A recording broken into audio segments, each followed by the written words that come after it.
भी खा लो। तो हेलो दोस्तों, माय नेम इज संस्कृति। तो आज हम लोग शेफ बनेंगे, जैसे फ्रूट चाट। फ्रूट सलाद बहुत ज्यादा हेल्दी होता है। अच्छा कार खरीदो, अच्छा घर खरीदो, लेकिन अच्छा खाना क्यों नहीं खरीद सकते?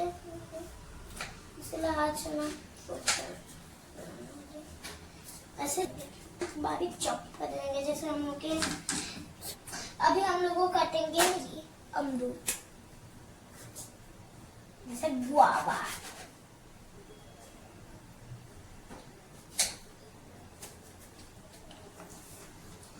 ऐसे सारे फ्रूट में अनार होता है।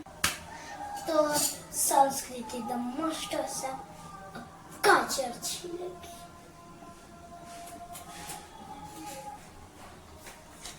डाल देती हूँ। इसको कटिंग शटिंग कर लेती हूँ, नींबू डाल देते हैं। तो अभी मैं थोड़ा सा स्टाइल में डालूंगी।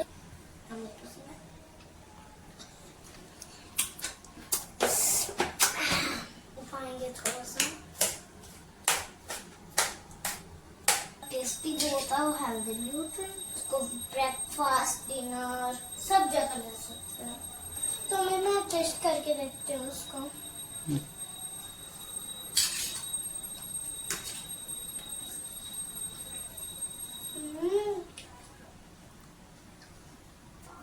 तो आप भी खा लो।